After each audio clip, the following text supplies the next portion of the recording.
Welcome to Jericho Little's Conversation Piece. I share my thoughts on social content in sports, politics, and entertainment. If you're new to the channel, don't forget to like, share, and subscribe. Yesterday, the world laid to rest one of the most innovative and influential musicians of all time, Sly Stone. Now, Sly was born on March 15, 1943 in Denton, Texas, as Sylvester Stewart. He and his family moved to the San Francisco Bay Area, and he became the front man of Sly and the Family Stone, playing a critical role in the development of funk with his pioneer fusion of soul, rock, psychedelia, and gospel in the 1960s and 1970s. In the mid-1960s, Stone worked as a disc jockey for San Francisco Soul radio station, where he included white performers such as the Beatles and the Rolling Stones in his playlist. And he played keyboards for dozens of major performers, including Dionne Warwick, Marvin Gaye, and the Righteous Brothers.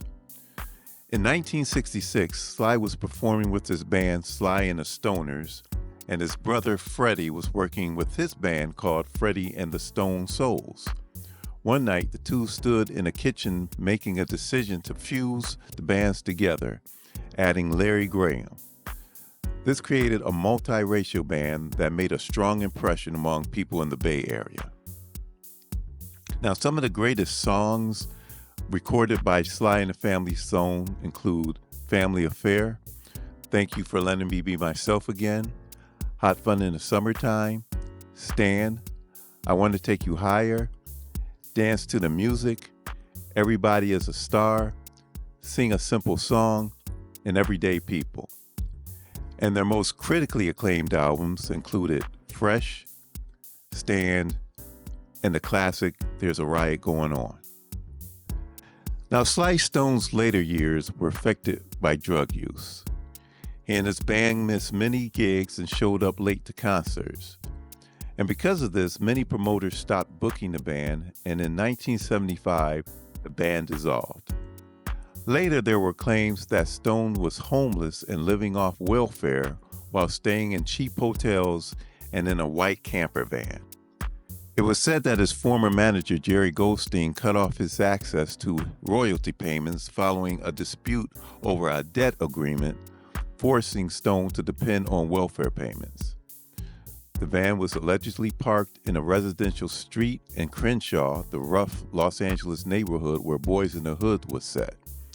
It was said that a retired couple made sure he ate a meal once a day and that he showered at their house.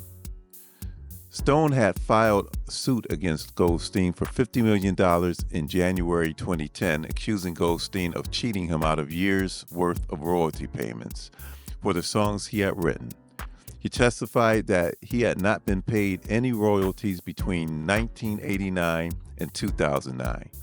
The litigation further claimed that Goldstein had used fraudulent practices to convince him to give up his rights to the songs, and made the same claim about Sly and his Family Stone trademark.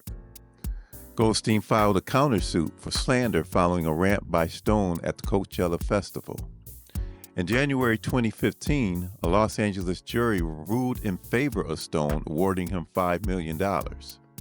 However, in December 2015, the award was overturned when a court ruled that the trial judge had not told the jury to take into account the fact that Stone had assigned his royalties to a production company in exchange for a 50% ownership stake. In May 2016, Stone's attorney appealed that decision. But despite Stone's drug and financial problems, he was able to make a reemergence in the 2000s and record and release new material. Let's salute one of music's greatest funk pioneers that ever lived, Sly Stone.